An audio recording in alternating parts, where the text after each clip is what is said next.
difference between iron deficient anemia versus B12. In kidney disease, my understanding is it's more likely to be an iron deficient anemia versus a B12. Is that right? Difference between microcytic and macrocytic cells. It's very rich in animal products and not so much in plant products. Unused, useless B12. Hi, everybody, and welcome to the Kidney Coach YouTube channel. I'm naturopath Fiona Chin, and I'm joined today by the beautiful Jessianna Seville from the Kidney Nutritional Institute again. Yes. So why don't we start with what is anemia? What is iron deficiency? What does that look like, and how would someone know that they've got that? Great question. So anemia is characterized by not having enough red blood cells, essentially, not being able to oxygenate your red blood cells. Hemoglobin is the part. Oh, and I'm sorry, I'm getting ahead into test values. But if you can't, to simplify, if you can't oxygenate your tissues, right? Our red blood cells carry oxygen to all our tissues, among other things. And if you don't have enough, or if you don't have the right components on these red blood cells to carry oxygen, then your tissues are starving for oxygen, and that really prohibits healing. It prohibits, function. It's just a very critical part of overall health. I mean, all of us know what it is to take, a deep breath, and how important air and oxygen and breath is to how we feel. And it's the same for all our organs. You have to have your blood to be able to carry it around. Yeah. And I think here's a really good place, maybe if you want to explain the difference between iron deficient anemia versus B, because people often don't realize, people just hear anemia and they think it's iron. But of course, B12 plays exactly the same role, and then the difference between microcytic and macrocytic cells. So that gives you an idea whether it's B12 or iron, because B12 deficiency will often mimic an iron deficiency, and often that gets missed too, because people are just looking at iron. So do you want to explain that one? Yes. Okay, so you're going to have to pause the video here and edit it, because I cannot explain this off the top of my head. That's okay. I can if you want me to, but I guess the graphic if you want me to explain this real quick, or we can cut this piece. I can explain if you want. So the okay. Blood cells have to be a certain size to squeeze through capillaries, and it's the squeezing through the capillaries. I'll let you explain it, and I'll just agree with you. All right. It's the squeezing through the capillaries is where the red blood cell delivers the oxygen. So if it's the right size, when it goes through the capillary, it's the squeezing, and that releases the oxygen into the capillary. In iron deficient anemia, the red blood cells get too small. So they go whizzing through the capillaries and they don't drop off the oxygen. And in B12 deficiency, the cells get too big. The red blood cells are too big.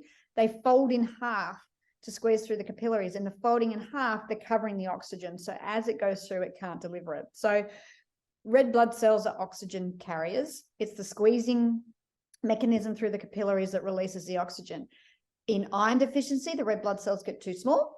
And in B12 deficiency, the red blood cells get too big. So we've got microscopic, which is iron deficient anemia, and macrocytic, B12 deficient anemia.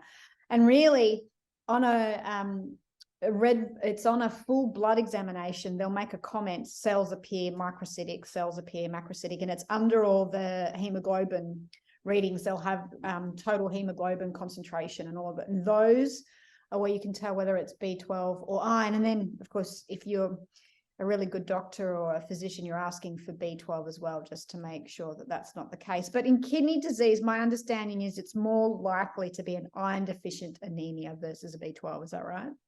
Yes, that's right. And that, I have to say, I love that description. That was one of the best I've ever heard of like just practically how it works. So yeah, most likely iron deficiency anemia. But again, the reason why I think you'd look at both, especially if you've changed your diet recently, is number one, like on the B12 side, sometimes people don't realize that they don't even metabolize B12 correctly. So they've been taking a supplement, but it's the wrong kind. And they're like, they just got all this unused, useless B12 that they're like just in their body or just peed out, and they can't use it, and they can be B12 deficient and still taking a supplement. Other times people have shifted their diet so much that they're not getting a lot of B12, and so just by virtue of just not having it, they don't have it.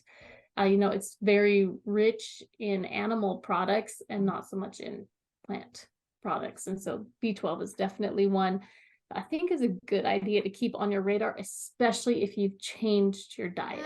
What else do we need to say about anemia and kidney disease? Is there anything else that I've missed or we haven't covered that you think people need to know? I think probably as a recap is that it's easy to change, right? You just get the labs done. If you haven't had if you have chronic kidney disease, you haven't had a full iron panel in a while, at least like once a year, you should get that and keep tabs on, what's going on. I think that is a prudent thing to do, is to at least once a year, probably even if you don't have kidney disease, it's good to keep a tab on that. But even if you don't have kidney disease, once a year, get an iron panel or iron study, as you would call it, and then make sure you have all the labs. So you have a baseline, and you can also see if things start to trend down. Because like I said, it's so easy to fix with your food. That would be a couple of things that I would very heavily emphasize. The other thing that I would emphasize is that if you're moving towards a plant-based diet, which we love those, I think they're fantastic, but if you're moving towards a plant-based diet, then make sure that you're considerate and conscientious of adding in some of those mineral-rich, iron-rich foods into your diet, because it's super easy to get a hole, and 3 to 6 months, you're like, man, why do I feel so run down?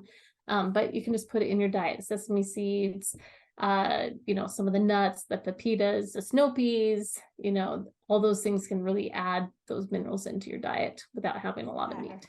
I'm just grateful to have you as part of our resource team. So I think we feel very blessed, and people have been loving the videos, by the way. So we've got some really great comments. And if you want to know more about what we do, head to www.kidneycoach.com. You can find out about the Kidney Disease Solution Program there, and our supplements on Kaigenesis. We've got a few there as well. Remember to hit subscribe. That way you'll get notified anytime we put up a new video. And thank you for being part of our community. We look forward to seeing you next time. And Jessianna, thanks again. Yeah, thanks.